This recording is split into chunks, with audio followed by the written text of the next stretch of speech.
Notícia bombástica, gente. A Netflix acaba de fazer a compra da Warner Bros., o maior conglomerado de produção cinematográfica, produção de entretenimento dos Estados Unidos há 100 anos. Isso muda muita coisa. Isso muda as regras do jogo, a forma como o cinema funciona, a forma como as salas de cinema vão continuar funcionando, se é que vão continuar funcionando.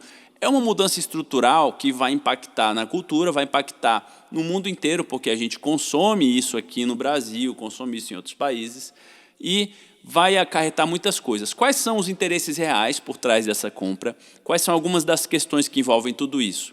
Eu vim trazer essa análise para me aprofundar um pouquinho nesse assunto, para você não sair meio pescando nessa situação. Vamos lá? Vamos lá, gente. Dia 5 de dezembro de 2025, a Netflix anunciou um acordo para comprar os estúdios de cinema, TV e streaming Warner Bros., que tem 82,7 bilhões de dólares em valor de empresa e 72 bilhões de dólares de capital. Pelo acordo, a Netflix passa a controlar a Warner Bros. Studios de produção de filmes e séries e, junto com a Warner Bros., tem muita coisa incluída. A Warner Bros. É detentora da HBO e da HBO Max, né? Os canais ali, ela tem vários canais de streaming, mas esses são os principais. Ela detém grandes franquias como Game of Thrones, Harry Potter, ela detém o universo DC inteiro. Ela é detentora de filmes clássicos como Casablanca, Cidadão Kane. Para você ter uma ideia, gente, a Warner Bros. É detentora até dos direitos da música Parabéns para Você. Se ela quiser te processar no seu aniversário porque você cantou Parabéns para Você, ela pode. Isso é verdade. Já aconteceu no Brasil com o ECAD, viu? Esse processo ele deve durar mais de um ano e prevê multas pesadas caso haja desistências. Qual o porquê de estar acontecendo essa negociação, né? A explicação oficial é de melhorar a oferta para o consumidor, mas é muito óbvio que o negócio visa uma concentração de poder e monopolização de mercado. Gente, é o mundo capitalista, não tem interesse nenhum em arte, é dinheiro pelo dinheiro. A Netflix detém cerca de 302 milhões de contas, a HBO e todos os seus associados somam 128 milhões de assinaturas. Juntos, eles somarão 430 milhões de assinaturas globais. A indústria de vídeo sob demanda movimentou um mercado de 152 bilhões de dólares em 2023 e segue crescendo a 11% ano. O grande concorrente deles, agora que sobra, é o Amazon Prime, né? Com essa compra agora existe, na verdade, um duopólio, né? Poucas plataformas gigantes capturando praticamente todo o dinheiro. O que está em jogo, gente? A Warner Bros. Ela não é apenas um estúdio, não é um simples estúdio. Ela é um dos pilares da Hollywood clássica com quase 100 anos de história. Ela foi fundada em 1923 e ela construiu um acervo que atravessa o século 20 e 21 do cinema industrial. Em 2022, a Warner já tinha passado por uma fusão com a Discovery, que foi bem difícil para eles, porque ela veio cheia de cortes de custos, cancelamento de filmes que já estavam prontos e sofreu reestruturações agressivas. Ou seja, um século de criação cinematográfica agora vai responder à lógica de uma única Big Tech de streaming. Existe uma hipótese que está circulando por aí de que essa compra é um ganha-ganha para a Netflix e que eles nem estão interessados se vai dar certo ou não, porque para eles qualquer resultado é positivo. Vamos entender o porquê? Essa é a parte difícil que pouca gente está falando. Depois do anúncio, começa um período agora de 12 a 18 meses de análise antitrust. O que isso significa? O governo americano e o governo europeu, visto que é uma negociação que envolve um dos maiores empréstimos da história do mundo. A Netflix tomou um empréstimo de 59 bilhões de dólares para bancar esse negócio e envolveu bancos como Wells Fargo, BNP, Paribas e HSBC. A lei antitrust ela garante que o mercado vai funcionar de uma maneira em que não haja grande monopólio, que haja a livre concorrência, né? Então, esse processo ele não é do dia para a noite, não é a Netflix dar o dinheiro e recebe a Warner Bros. Não, ela precisa passar por um grande processo legal, além do processo de reestruturação interna. Isso vai levar de 12 a 18 meses. Durante esse período, gente, a Warner está congelada. Não existe Warner como empresa ativa, né? A Warner ela vai congelar projetos ambiciosos, ela vai perder todo o seu poder de barganha. Talentos vão conversar direto com a Netflix. Por que alguém vai conversar com a Warner se quem manda é a Netflix? Então ela perde seu poder de barganha. Ela não vai fazer grandes mudanças estratégicas, não vai vender ativos a terceiros. Não tem porquê, porque ela está nesse período, ela está sendo comprada, ela não tem por que se movimentar, né? Então, ou seja, mesmo que os órgãos reguladores barrem a compra, e nesse caso não vai haver prejuízo para a Netflix, ela não vai pagar multa, porque seria uma questão legal, né? Então, mesmo que aconteça isso, a Netflix já teria colocado seu principal concorrente na geladeira em paralisia estratégica por quase 2 anos. É um momento que o mercado de streaming está em plena ascensão e a Netflix estaria galgando degraus e a Warner, mesmo que a compra não seja efetivada, ela ficou parada no tempo durante esse período. E o grande medo da Netflix é porque a Warner, a HBO especificamente, ela produz séries realmente boas, né? E imagina ficar 2 anos fora de mercado.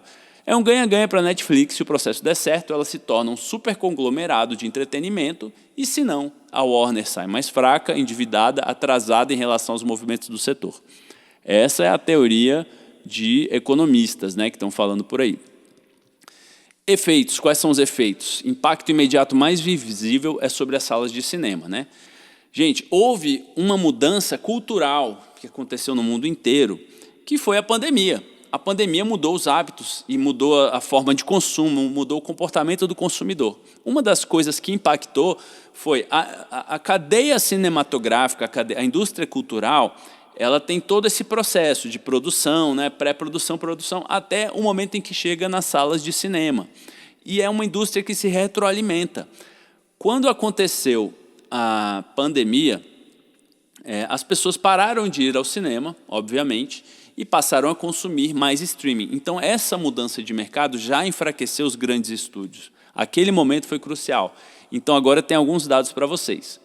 Nos Estados Unidos, o número de salas de cinema, desde então, teve uma queda de 14%.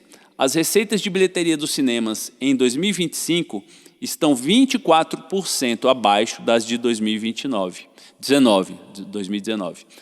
Na Europa, as idas ao cinema reduziram.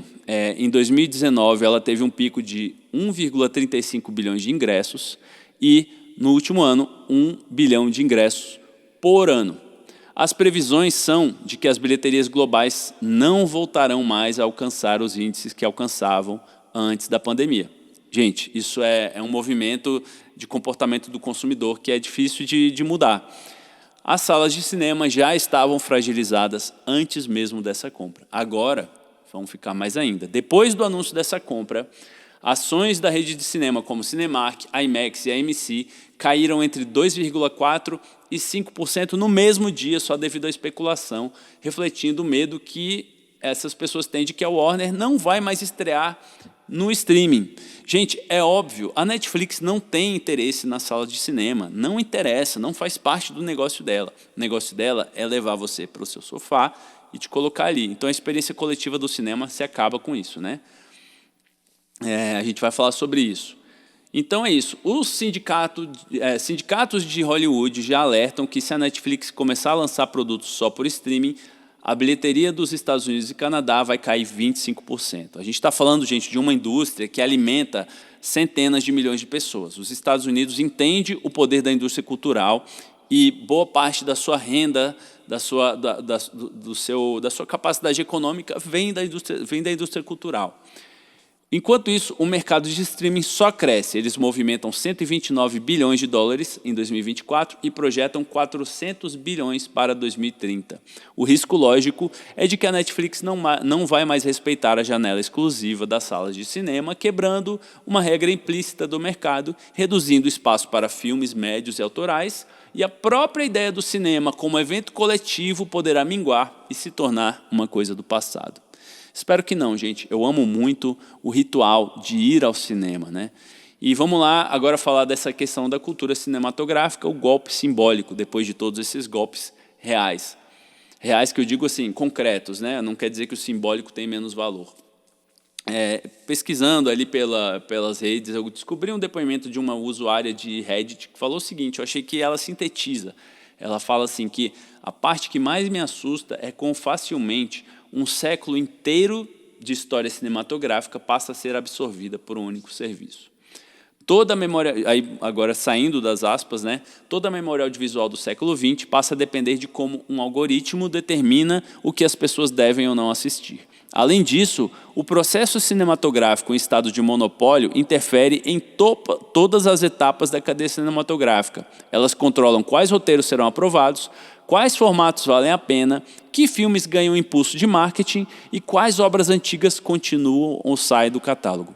Os sindicatos dos roteiristas nos Estados Unidos alertam que a fusão pode eliminar empregos e reduzir a diversidade de conteúdos, reforçando formatos seguros algoriticamente, previsíveis por matemática pura. Mais do que um saudosismo de um cinema antigo, e isso é importante, porque muita gente vai defender o simples direito da empresa de aumentar seus lucros.